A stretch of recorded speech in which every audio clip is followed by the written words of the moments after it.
Salam pemirsa, puji Tuhan kita boleh bertemu kembali.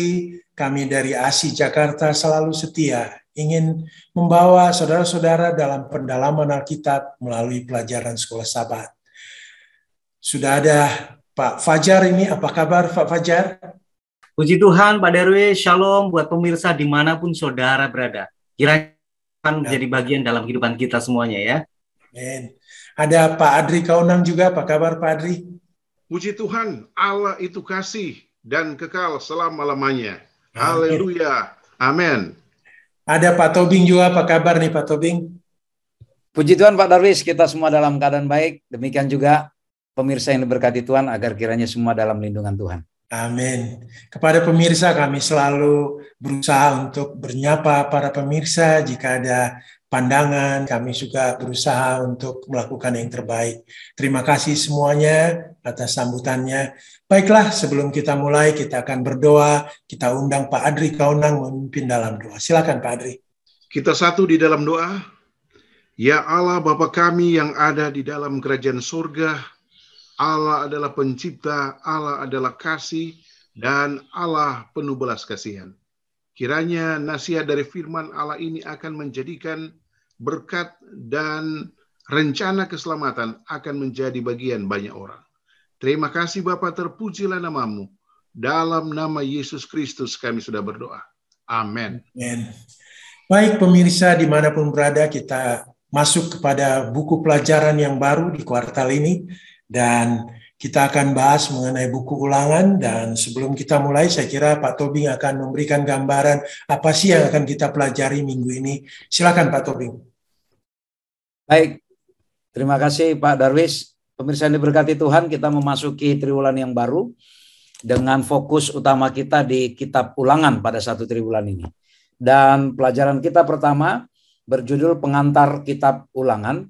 Ayat hafalan, barang siapa tidak mengasihi, ia tidak mengenal Allah, sebab Allah adalah kasih. Di 1 Yohanes 4 ayat 8. Menarik sekali Pak Darwis. Awal mula memang bagi saya sejak kecil, Pak Darwis, saya berpikir untuk apa ditulis kitab ulangan? Seperti mengulang-ulang kitab yang sebelumnya gitu ya. Ngapain sih mubazir sampai akhirnya bahkan pasalnya begitu banyak ini. Lalu pelajaran kita satu minggu ini menjelaskan bahwa kitab ulangan ini ternyata Pak Darwis punya konteks yang sangat mendalam. Mengapa dikatakan punya konteks yang sangat mendalam? Artinya gini, pemirsa yang berkati Tuhan, kita kan perlu mengetahui ketika kita membaca sebuah literatur, dalam hal ini misalnya Alkitab, kita harus tahu konteksnya, situasinya, latar belakang mengapa ini, ya mengapa dituliskan. Bukan sekedar apa isinya, tetapi yang melatar belakangi mengapa ini dituliskan. Seperti tadi kita katakan, ini sepertinya pengulangan. Rupanya ini dia tuliskan oleh karena Musa sudah tahu bahwa dia tidak akan sampai ke negeri Kanaan, Pak Darwis. Oh. Dia sudah tahu dia tidak akan sampai ke negeri Kanaan, dan dia tahu bahwa ini tidak lama lagi dia akan segera mati. Jadi kitab ulangan adalah sebagai rangkuman dari semua pesan-pesan penting selama mulai dari kitab Kejadian sampai Bilangan, mana hal-hal yang penting yang mau diingatkan kembali. Itu makanya ulangan ini tujuannya mengingatkan kembali akan ajaran-ajaran Tuhan kepada orang-orang Israel, karena dia tahu sebentar lagi dia akan mati dan dia tidak akan masuk ke negeri perjanjian.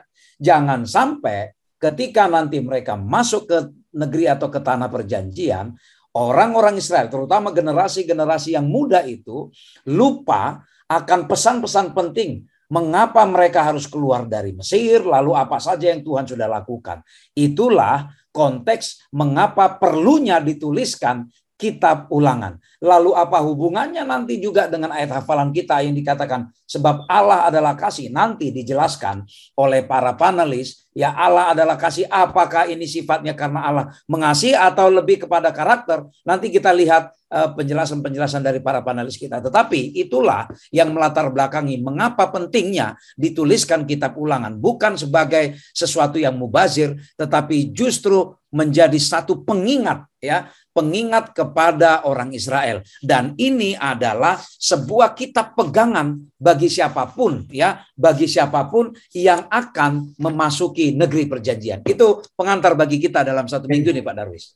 Kayaknya bukan hanya bangsa Israel yang diingatkan, kita juga, Pak Tobing. Betul, Pak Darwis. Ya, mungkin kita beralih ke Pak Kaunang ini mengenai mengasihi, dikasihi. Ini maksudnya gimana, Pak Adri? Silakan, Pak Adri. Oke, shalom para sahabat-sahabat dimanapun saudara berada. Kalau kita menganalisa, mempelajari buku Ulangan pasal 6 ayat 5, tergambar di situ siapa Allah kita. Dikatakan sebagai berikut, kasihilah Tuhan. Artinya bahwa Allah itu adalah kasih. Kita melihat kinerja Allah yang luar biasa, memperhatikan bangsa Israel pada saat mereka di Mesir. Keluar menyeberang sungai Yordan, menuju padang belantara. Itu merupakan satu kemampuan yang tidak dimiliki oleh Allah-Allah lain yang disembah oleh bangsa-bangsa yang lain. Itulah sebabnya dikatakan di dalam ayat yang pertama, kasihilah Tuhan. Artinya bahwa ini bersifat jangka panjang. Tidak ada Allah lain yang sanggup memimpin seperti yang dikatakan dalam buku Ulangan ini. Yang kedua, dengan segenap hatimu. Artinya bahwa melihat kepada kontekstual. Bagaimana Allah sudah memimpin bangsa Israel. Maka diharapkan Allah melalui Musa untuk supaya memberitahukan kepada mereka bahwa Allah ini adalah Allah yang luar biasa. Allah yang permanen. Yang harus disembah berulang-ulang, harus didengar berulang-ulang, sehingga kontekstual dari perjalanan mereka menuju Kanaan, ya, menuju Kanaan bisa secara seutuhnya, secara bangsa. Dan selanjutnya dikatakan, dengan segenap jiwamu dan dengan segenap kekuatanmu. Artinya begini, mereka tidak bisa berjuang sendiri. Hanya Allah yang sanggup melakukan semua kondisi yang diharapkan oleh bangsa Israel sebenarnya, ya, pada saat mereka keluar dari bangsa Mesir yang tidak memiliki pengharapan secara rohani. Jadi aplikasi bagi kita dihubungkan dengan buku 1 Yohanes 4 ayat 8 dikatakan, barang siapa tidak mengasihi, ia tidak mengenal Allah, sebab Allah adalah kasih. Ringkasan summary-nya antara lain, Allah adalah kasih, yang kita kenal dengan kasih agape, ya. Yang kedua, itulah identitas Allah, ya. Aplikasi bagi sahabat-sahabat saya dan kita semua yang ada pun di mana sudah berada. Yang berikut, pemerintahan Allah adalah kasih. Kita lihat manajemen Allah, ya, dari Taman Eden, tujuannya, sasarannya, baik itu Adam, Ibrahim, Yakub dan sebagainya, semua diarahkan untuk menjadi umat-umat kesayangan Allah. Aplikasinya adalah tugas dan tanggung jawab tidak dipaksakan, ya, kuasa memilih. Kita pun sebagai umat-umat Tuhan, dimanapun kita berada, kita harus mengasihi Allah. Karena Allah mengasihi dan Allah perlu dikasihi. Itu berdasarkan kata sukarela. Aplikasi bagi umat-umat Tuhan dimanapun saudara berada. Mari kita mengasihi Allah. Karena kasih yang Allah berikan bagi saudara dan saya adalah kata cuma-cuma. Dan tujuannya adalah sama dengan bangsa Israel. Bagaimana perjalanan kita akan diarahkan, dituntun oleh Allah menuju kerajaan semawi yang kita sebut dengan surga. Itulah aplikasi yang sederhana dari mengasihi dan dikasihi. Dan tentunya himbauan bagi saya dan saudara sekali lagi, mari kita semangat untuk mempelajari buku Ulangan. Karena di dalam buku Ulangan ini banyak teknik, cara-cara untuk supaya kita memperoleh solusi, khususnya apa? Keselamatan kita yang penuh dengan kebahagiaan. Ini Pak Darwis yang menarik, sehubungan dengan dua ayat dan dikasih kata kasih. Pak Adri hanya pemikiran aja, Pak Adri. Apa sih yang dapat kita lakukan secara konkret, ya? Menunjukkan memang kita mau nih mengasihi Allah, gitu. Silakan Pak Adri. Ya, jadi catatan firman Allah mengulang-ulangi kita adalah tentunya salah satu yang membedakan umat Israel dahulu dengan kita adalah memang satu hal saja, kerendahan hati. Ya, keras tengkuk itu dibuang, ya. Itu saja sebenarnya dia punya masalah utama yang saya pelajari. aplikasi bagi kita adalah kalau kita tidak keras tengkuk atau kita mengambil alih satu hal yang positif, kerendahan hati, maka apa yang diajarkan berulang-ulang oleh firman Allah, khususnya buku Ulangan dan buku 1 Yohanes 4 ayat 8, maka itulah solusi bagi saya dan saudara yang hidup di zaman yang kita sebut dengan zaman modern ini. Itu Pak Darwis yang menarik sehubungan dengan pertanyaan Bapak. Makasih Pak Adri, saya mau ke Pak Fajar nih. Pak Fajar, ini kembali lagi masalah kejatuhan dan air bah. Kita diingatkan ini Pak. Silakan Pak Fajar. Iya, betul sekali Pak Darwis. Jadi memang kitab pengantar dari kitab Ulangan ini itu mencoba untuk mengingatkan kembali peristiwa-peristiwa yang pernah terjadi di atas muka bumi ini. Jadi Musa juga mengingatkan pada waktu kejatuhan dan peristiwa air bah. Ini bermula pada kejatuhan dari Lucifer dari surga ya. Pada waktu itu oleh karena dia ada satu kecemburuan kepada Tuhan, akhirnya dia dilemparkan ke bumi. Dan hal itu, kejatuhan Lucifer dari surga, kemudian ke bumi, kemudian manusia pada waktu setelah penciptaan itu sudah berlangsung, mereka tergoda oleh karena setan. Akhirnya manusia itu jatuh dan konsekuensi manusia itu harus diusir dari Taman Eden. Itu adalah kecenderungan dosa. Bukan sampai di situ saja sebetulnya Pak Darwis. Ya. Pada waktu kejatuhan manusia itu sebetulnya Tuhan juga menginginkan dia masih tetap ada satu komunikasi dengan manusia keturunan dari Adam dan Hawa. Tapi rupanya ada satu kecenderungan hati mereka untuk berbuat jahat. Kita ambil satu ayat yang menarik dalam Kejadian 6 ayat yang ke-5. Ketika dilihat Tuhan bahwa kejahatan manusia besar di bumi dan bahwa segala kecenderungan hatinya selalu membuahkan kejahatan semata-mata. Ini merupakan satu fakta ya, bahwa manusia yang diciptakan oleh Tuhan itu memiliki satu kecenderungan untuk berbuat dosa.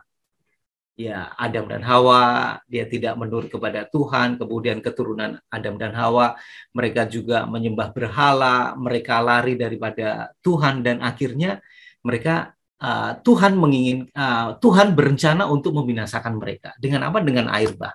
Sebetulnya air bah ini, setelah kejadian air bah ini merupakan satu peristiwa penciptaan yang kedua. Sebetulnya Tuhan itu berharap bahwa dengan peristiwa, dengan dibinasakan semua manusia, kemudian hanya satu, yaitu Nabi Nuh dan anak serta menantunya, itu diharap akan setia kepada Tuhan. Tapi rupanya apa yang terjadi Pak Darwis? Setelah air bah, bukannya mereka tetap setia kepada Tuhan, tapi rupanya kecenderungan hati manusia ini membuahkan kejahatan memang terjadi. Buktinya adalah pada waktu pembuatan. Jadi Menara Babel ini pada waktu dibuat, selain daripada tempat mereka dipakai buat untuk istirahat para tukang-tukang, mereka itu membangun sebuah Baal, kemudian mereka merancang ada dihiasi dengan emas dan perak, sehingga mereka itu menyembah berhala di tempat tersebut. Sehingga tidak heran, akhirnya Tuhan turun, kemudian Tuhan mengacaukan bahasanya dan menyebarkan semua manusia ke seluruh bumi. Jadi pelajaran yang bisa kita ambil, sebetulnya Tuhan masih tetap menuntun manusia menjaga, tapi rupanya kecenderungan manusia itu untuk berbuat dosa, akhirnya Tuhan bertindak. Saya pikir itu dulu Pak. Ya. Terima kasih Pak Fajar, ini hanya pemikiran aja Pak. Apa ya yang kita harus buat Pak supaya sikap memberontak ini ya yang terjadi pada zaman dahulu jangan terjadi lagi lah kepada kita, gitu Pak Fajar. Iya, terima kasih. Bagaimana sikap kita agar sikap memberontak kepada Allah itu tidak terjadi ya kepada diri kita? Cukup itu buat untuk para pendahulu kita, leluhur kita, yang sudah cukup lama mereka memberontak kepada Tuhan. Apa yang harus kita buat? Tentunya kita semakin dekat dengan Tuhan ya, yang menjaga kehidupan kita, yang melindungi kita, bersekutu dengan Tuhan, menjalin komunikasi dengan Tuhan. Inilah akan yang menjadi satu benteng kita supaya kita tidak melakukan apa yang jahat di mata Tuhan. Kalau kita dekat dengan Tuhan, itu pasti akan menjauhkan kita. Ada satu sikap memberontak kepada Tuhan, berkomunikasi dengan Tuhan dengan cara berdoa, membaca firman Tuhan, mengingat peristiwa-peristiwa yang pernah terjadi, seperti halnya ini ya, makanya itu ditulis. Tadi saya senang sekali panelis Saudara Elvin sudah membuka mengapa Alkitab ini ditulis untuk mengingatkan kembali supaya kita jangan sampai lubang yang sama seperti halnya bangsa Israel pada zaman dulu. Jadi dengan mempelajari peristiwa yang pernah terjadi, kita akan memiliki satu sikap untuk tetap menurut kepada Tuhan. Demikian Pak Daris. Ya, terima kasih Pak Fajar. Saya kembali ke Pak Tobing ini. Pak Tobing, ini ada panggilan Abraham. Nah, ini diingatkan lagi. Silakan Pak Tobing.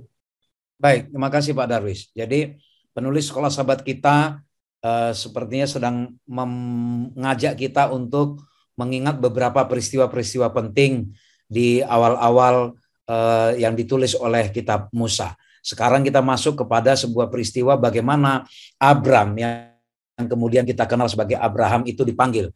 Memang ini adalah satu panggilan yang paling unik, ya, salah satu panggilan yang paling unik Pak Darwis yang kita dapati di dalam Alkitab. Kalau kita lihat fokus kita di Kejadian 12 ayat 1 sampai 3 bahwa kita tahu setelah bangsa Israel saat itu mencoba mau mengimbangi Allah dengan mendirikan menara Babel, tapi akhirnya dibatalkan, lalu terseraklah manusia di bumi pada saat itu. Maka Allah saat itu melakukan panggilan kepada Abram. Yang lucunya adalah dikatakan, pergilah dari negerimu dan dari sanak saudaramu dan dari rumah bapamu ini ke negeri yang akan kutunjukkan kepadamu. Kalau kita ikutin lagi ayat selanjutnya, itu ayat 2, ayat 1, lalu kalau kita masuk ke ayat 4, lalu pergilah Abram seperti yang difirmankan Tuhan kepadanya. Pak Darwis, ini panggilan unik. Kenapa unik? Nggak tahu dia kemana mau pergi, tapi pergi. Nah ini, ya, nggak tahu dia mau kemana dia pergi. Pergilah katanya ke negeri yang akan kutunjukkan. Dia nggak tanya kemana Tuhan, ngapain, apa tujuannya ke sana. Saya sanggup nggak menjalani panggilan itu. Nggak ada pertanyaan gitu. Yeah.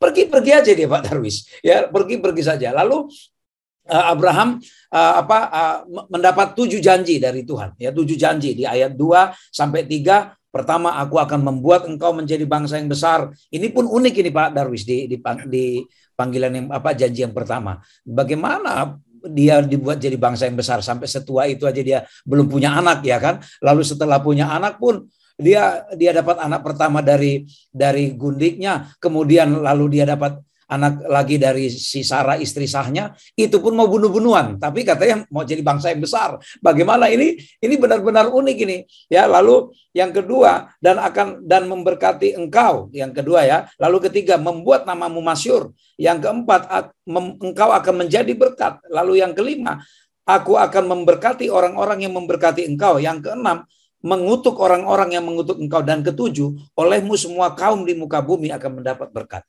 Ini panggilan yang Tuhan berikan kepada Abraham. Dan luar biasanya, Abraham tanpa banyak komentar, tanpa banyak tanya, dia pergi. Abraham adalah simbol atau lambang kepada orang yang selalu setia dan penurut tanpa komentar Pak Darwis. Jadi ini perlu kita teladanin Pak Darwis. Nggak usah banyak-banyak komentar kalau ada panggilan dari Tuhan. Ya, apakah itu panggilan melalui gereja, melalui pelayanan yang lain. Nggak usah terlalu banyak komentar. Pergi aja. Kemana? Nggak tahu, nanti Tuhan yang akan atur. Itulah secara naifnya mungkin, ya, yang perlu sikap kita dalam menyikapi panggilan Tuhan. Itu Pak Darwis yang boleh kita sampaikan dari pelajaran ini. Ya. Ini pemikiran aja Pak Tobing. Sebagai umat Allah, apa peranan yang kita bisa lakukan agar panggilan Abraham ini bisa kita lanjutkan terus ke generasi berikutnya? Saya kira kita ada tanggung jawab Pak Tobing. Silakan. Iya. Jadi apa peranan kita? Nah, sama seperti Abraham. Dia mengetahui bahwa Allah itu adalah Allah penciptanya. Ketika dia dipanggil, dia tidak banyak komentar. Nah, kita pun apa peranan kita? Kalau kita dapat panggilan, ya, apakah kita sanggup atau tidak, ketika itu adalah panggilan, ya, berbeda dengan kita yang menyodorkan diri, ya Pak Darwis, beda. Ya, kalau kita menyodorkan diri beda, tapi ini panggilan. Bisa saja panggilan datang dari gereja, katakanlah sebagai contoh, diminta, ya, sekecil-kecilnya misalnya, panggilan sekecil-kecilnya misalnya untuk membawakan acara, membawakan doa. Apalagi panggilan yang lain mengajar, pergi berkunjung ke orang lain. Apa peranan kita supaya ini kita lanjutkan? Mari kita teladanin sikap dari Abraham yang tidak pernah mempertanyakan apa keputusan Tuhan. Tapi dia hanya selalu menurut dan menjalankan. Lalu ketika itulah Tuhan yang akan membuka jalan, yang akan memberi pengertian. Dan memang kita lihat bagaimana Abraham dalam hidupnya, dia menjadi orang bapak segala bangsa, orang yang termasuk yang paling sabar, paling setia, ya enggak macam-macam, dan orang yang enggak egois, ya. Saya pikir itu peranan kita, Pak Darwis. So ya, mari kita menyikapi menyambut dengan positif, enggak usah banyak komentar, kita terima saja, kita serahkan Tuhan yang akan bertindak. Terima kasih Pak Darwis. Baik Pak Tobing, saya mau ke Pak Adri Kaunang ini. Pak Adri, diingatkan lagi perjanjian di Sinai. Apa ini Pak perjanjian di Sinai? Silakan Pak Adri. Oke, pemahaman sangat sederhana ya, sehubungan dengan tanggapan atau pertanyaan dari hamba Tuhan Pak Darwis. Kalau kita lihat ya, konsep rohani yang dimiliki oleh bangsa Israel ini adalah karena ada kata sekula di sana. Sekula ya, harta kesayangan ya. Bagaimana Allah membuktikan kasih mereka kepada bangsa Israel dengan matinya 10 ya, ataupun banyak belah atau mujizat-mujizat yang memperlihatkan kepada bangsa Mesir bahwa memang ada satu kuasa Allah, kasih Allah yang memang ditujukan untuk bangsa Israel ya. Setelah itu kita keluar ke Laut Merah, bagaimana tentara-tentara ya Mesir mati atau meninggal. Ini adalah kuasa Allah ya. Dan yang berkaitan dengan pertanyaan Pak Darwis ini adalah dari Refidim ya menuju Padang Sinai atau kita sebut dengan Gunung Sinai. Ada apa di sana? Karena Allah ingin menyatakan di dalam buku Ulangan dan buku Keluaran, khususnya pasal 19 ayat yang kelima ya, dikatakan, jadi sekarang ya, kalau banyak orang bertanya sekarang kapan ya, saya pikir ini adalah rencana Allah, bukan saat ini. Tetapi saat itu tetapi menjadi pelajaran bagi saya dan saudara. Kata saat ini, jika kamu sungguh-sungguh, ini adalah aplikasi Roh Kudus ya. Kata sungguh-sungguh ini adalah bukan cara ataupun ability, kemampuan dari bangsa Israel untuk menurut kepada Allah, tetapi rencana Allah untuk merubah hati mereka dengan kata sungguh-sungguh dan mendengarkan firman-Ku. Nah, kita akan lihat ada banyak film yang sudah ditonton saat ini menggambarkan dua karakter. Kasih kepada Allah dan kasih kepada manusia. Itulah rencana tabiat Allah yang sekuensi, yang memang perfect, yang tidak bisa diciptakan oleh manusia apapun ataupun Allah yang lain. Sehingga kata sungguh-sungguh ini artinya bahwa aplikasi agape ini kepada Israel zaman dahulu adalah dua hal. Pertama, rencana keselamatan dan biji mata Tuhan. Dan juga aplikasi bagi kita adalah bagaimana tanggapan saudara dan saya terhadap kata firman-Ku ya. Kataku inilah yang berhubungan dengan Sinai ya, yang kita sebut dengan 10 hukum ataupun pemberitahuan ataupun ya memang hal yang penting yang harus benar-benar diperhatikan oleh bangsa Israel. Dan yang berikut dikatakan, dan berpegang. Kata berpegang ini adalah Allah ya, Allah yang proaktif, bukan Israel yang proaktif. Artinya Allah mendahului konsep untuk menyelamatkan bangsa Israel secara umat ya. Karena ada kata umat kesayanganku, dan tentunya kata berpegang ini adalah saya dan saudara. Setiap penonton yang menghadiri atau melihat ya acara yang kudus ini adalah berpegang kepada Allah melalui apa? Cara pemahaman kita untuk belajar firman Allah. Pada perjanjianku, itulah sebut dengan tadi kata 10 hukum ya, perjanjian Allah ya. Allah mau supaya Israel menjadi umat kesayangan Allah, bukan karena dipilih, bukan suci, karena mereka dimiliki dan dipilih Allah sebagai kata kasih karunia. Dan dikatakan, maka kamu akan menjadi harta kesayanganku sendiri dari antara segala bangsa, sebab akulah yang empunya seluruh bumi. Jadi rencana Allah kepada Israel ini adalah luar biasa. Yang utama adalah mereka akan menjadi terang ya. Kata terang ini adalah memberikan pantulan Allah terhadap bangsa Israel supaya mereka dapat melakukan tugas-tugas keimamatan, penyelamatan sehingga banyak orang yang akan memperoleh keselamatan. Tetapi apakah seperti itu? Ya, keras tengkuk lagi ya. Nanti kita pelajari mungkin di pelajaran-pelajaran berikut. Aplikasi bagi saya dan saudara adalah, setelah kita mempelajari buku Keluaran pasal 19 ayat 5, maka wacana, cara berpikir kita saat ini adalah, biarlah Allah bekerja di dalam kehidupan kita. Baik pada saat kita menginjil, baik dalam berkomite, baik di dalam memilih pemimpin-pemimpin yang kita inginkan, semuanya adalah dengan kuasa dan rancangan Allah. Ingat, kuasa Allah saat ini adalah melalui undanglah Roh Kudus, ya, supaya cara pandang kita untuk menerima bimbingan dan pelatihan yang Allah inginkan bagi saya dan saudara. Ingat, tabiat Allah adalah kasih. Oke? Apakah saudara mau merespons kasih Allah kepada Israel dan juga kasih Allah kepada saya dan saudara zaman saat ini? Nah, ini Pak Darwis yang menarik, ya. Pak Darwis. Baik Pak Adri, ini hanya pemikiran aja Pak Adri ya. Apa sih yang kita bisa lakukan ya saat ini ya mengenai yang bisa kita terapkan mengenai perjanjian Sinai ini yang sederhana Pak. Silakan. Ya, sederhana kalau pengalaman saya adalah, saya ini adalah suka sekali bekerja bagi Tuhan, khususnya di care group, ya, KPA. Otomatis ada kurang lebih 36 ya, topik pembahasan, semuanya adalah mengarah kepada Allah. Dan yang kedua adalah, setelah kita mempelajari akan kurang lebih 36 topik itu, maka kita menyalurkan, memberikan, memberitahukan, membacakan kepada sahabat-sahabat yang kita sebut dengan anggota yang permanen, dan juga sahabat-sahabat yang dalam proses belajar, ya. Nah, itulah kasih yang terlihat untuk kita saat ini, khususnya saya di care group ataupun di kelompok-kelompok belajar yang kita sebut dengan care group yang sedikit orang dan tentunya memiliki satu pemahaman yang jelas bahwa di dalam pelajaran atau pertemuan itu yang kita bahas adalah Allah agape. Allah adalah kasih melalui berjenis-jenis topik pembahasan. Itu Pak Darwis yang mungkin menjadi aplikasi sederhana untuk kita saat ini.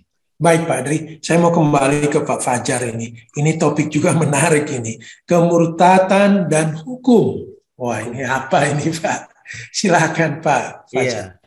Menarik nih Pak Darwis. Sekali lagi Musa sebetulnya mengingatkan kepada bangsa Israel ya. Terlebih juga mengingatkan kepada kita juga pimpinan Tuhan pada masa lalu. Nah, dia ungkapkan juga tentang kemurtatan dan hukuman. Ini yang paling menarik adalah bahwa sebetulnya Musa itu sudah menyampaikan apa yang difirmankan oleh Tuhan. Bahwa Tuhan itu akan memimpin, melindungi mereka gitu ya. Dan ada satu berkat-berkat yang dijanjikan bila mana mereka setia kepada Tuhan. Tapi apa yang terjadi, Pak Darwis? Namun sebelumnya kita akan baca dulu dalam Keluaran 19. Saya tertarik sekali dengan Keluaran 19 oleh Pak Kaunang tadi. Keluaran 19 ayat yang kelima, ini janji-janji berkat ini. Jika kamu sungguh-sungguh mendengarkan firman-Ku dan berpegang janjiku, maka kamu akan menjadi harta kesayangan. Maka kamu akan menjadi harta kesayanganku sendiri dari antara segala bangsa. Sebab akulah yang empunya seluruh bumi. Nah, ini yang diungkapkan oleh Tuhan. Kemudian apa sambutan? Apa yang menjadi respon dari bangsa Israel? 8. Seluruh bangsa itu menjawab bersama-sama. Firmankan Tuhan akan kami lakukan. Lalu Musa pun menyampaikan jawab bangsa itu kepada Tuhan. Sebetulnya udah satu komitmen ya. Satu komitmen dari bangsa Israel bahwa mereka itu mau tetap setia kepada Tuhan. Mereka mau tetap setia kepada Tuhan. Bahkan di dalam Keluaran 24 ayat yang ketiga, di situ juga udah diungkapkan juga. Lalu datanglah Musa memberitahukan kepada bangsa itu segala firman Tuhan dan segala peraturan itu, maka seluruh bangsa itu menjawab serentak, segala yang telah diucapkan Tuhan itu akan kami lakukan. Jadi sebetulnya bangsa Israel sudah mau ya berjanji akan menuruti firman Tuhan, dia akan tetap setia. Tapi apa yang terjadi Pak Darwis? Sangat disayangkan sekali. Gagal Pak Darwis, mereka gagal untuk memasuki tanah perjanjian atau tanah Kanaan yang sudah disediakan oleh Tuhan. Karena apa? Karena mereka sudah mereka tegar tengkuk, mereka keras kepala, mereka selalu komplain, mengeluh kepada Tuhan, bahkan mereka mencobai Tuhan sampai 10 kali. Itu diungkapkan oleh Tuhan. Dan akibat dari kemurtatan mereka, mereka memperoleh satu hukuman yang dijatuhkan kepada bangsa Israel oleh Tuhan. Yaitu apa, Pak Darwis? Barang siapa bangsa Israel yang umurnya lebih daripada 20 tahun, tulang-tulang mereka akan diserahkan di padang gurun, mereka tidak akan memasuki tanah Kanaan. Hanya anak-anak mereka yang berusia 20 tahun ke bawah, mereka diizinkan untuk memasuki tanah perjanjian. Hukuman yang diberikan Tuhan kepada bangsa Israel. Mereka lupa bahwa Tuhan ini, bahwa Tuhan yang mereka sembah, itu adalah Tuhan yang memimpin mereka dari Mesir ke tanah Kanaan. Mereka memimpin di padang gurun, memberikan mana, memberikan tiang api gitu ya, tiang awan dan api kepada bangsa Israel. Tapi rupanya sambutan mereka tidak setia kepada Tuhan, dan kecenderungan hatinya untuk berbuat dosa, mereka melanggar akan firman Tuhan, mereka tidak setia kepada Tuhan. Dan hukumannya adalah mereka tidak bisa memasuki tanah Kanaan. Demikian, Pak. Ya, terima kasih Pak Fajar. Ini hanya pemikiran aja, Pak. Apa ya yang bisa kita lakukan agar kepercayaan dan penurutan kita ini, Pak, jangan seperti bangsa Israel, bisa lebih teguh lah, sehingga kita tidak gagal. Gitu. Silakan Pak Fajar. Oke, kita tentunya juga belajar dari pengalaman bangsa Israel ya, supaya pelajaran dari bangsa Israel itu sangat menjadi satu pelajaran bagi kita juga, supaya kita jangan sampai jatuh jangan sampai jatuh pada lubang yang sama. Nah, yang perlu kita ingat adalah kan sebetulnya kan kita sudah berjanji. Seperti halnya bangsa Israel itu kan dia berjanji kepada Tuhan. Kita juga berjanji kepada Tuhan pada waktu baptisan itu terjadi. Ya kan, baptisan bahwa kita berkomitmen untuk tetap setia, mau melakukan apa yang diperintahkan oleh Tuhan. Ini yang menjadi satu komitmen kita kepada Tuhan. Pada waktu kita berkomitmen dengan Tuhan, bahwa kita sudah menerima Dia sebagai juru selamat, tentunya kan kita akan semakin dekat. Kita selalu ingat ini Pak Darwis, ingat bahwa penyertaan Tuhan pada masa lalu itu akan meneguhkan hati kita bahwa Tuhan yang sama yang kita sembah itu juga akan kita di masa sekarang maupun masa depan. Jangan sampai kita khawatir untuk menghadapi masa depan atau hari esok, kecuali kalau kita lupa tuntunan Tuhan pada masa lalu. Nah, ingatlah tuntunan Tuhan, berkat-berkat Tuhan pada masa lalu yang akan menyanggupkan kita supaya kita akan bisa menghadapi masa depan dengan penyertaan dan perlindungan daripada Tuhan. Demikian Pak Darwis. Baik Pak Fajar. Tidak terasa pemirsa, kita akan akhiri diskusi kita kali ini dan kita minta Pak Tobing untuk memberi kesimpulan dan closing statement dari diskusi kali ini. Silakan Pak Tobing. Baik Pak Darwis, kesimpulan kita ada pelajaran dalam 1 minggu ini. Kita melihat bagaimana perjalanan orang Israel itu sebenarnya merupakan gambaran bahwa ada 2 kekuatan besar yang sedang dalam tanda petik berperang, yaitu itulah yang sering disebut dengan pertentangan kosmik itu Pak Darwis. Kita sebagai penonton di situ, tetapi kita juga lah sebagai objek yang sedang dalam tanda petik yang sedang diperjuangkan oleh masing-masing pihak. Nah, dan ini juga ditulis bukan hanya dari para penulis Advent, tetapi itu ditulis oleh penulis non Advent. Artinya ini adalah satu topik yang sangat penting sekali untuk kita perhatikan. Lalu Musa sebagai tokoh besar di dalam Alkitab mencatatkan semua sejarah itu, peristiwa itu. Dan Musa sedang mengingatkan kembali melalui kitab Ulangan. Dia coba rangkum lagi agar mengingatkan bagaimana tuntunan Tuhan, bagaimana kasih Allah kepada orang Israel. Dan kita lihat bagaimana dalam tanda petik bagaimana adilnya, tapi sekaligus bagaimana beratnya sebuah pelanggaran terhadap hukum Allah, Pak Darwis. Bayangkan Musa dengan beberapa generasi yang masih katakanlah satu generasi dengan dia. Oleh karena mereka bersungut-sungut. Sebenarnya Musa tidak bersungut-sungut, tetapi oleh karena mayoritas orang-orang Israel ini bersungut-sungut terus, maka tadi seperti dikatakan oleh Saudara Fajar, Tuhan memutuskan yang di atas umur 20 tahun tidak diizinkan masuk ke negeri perjanjian itu.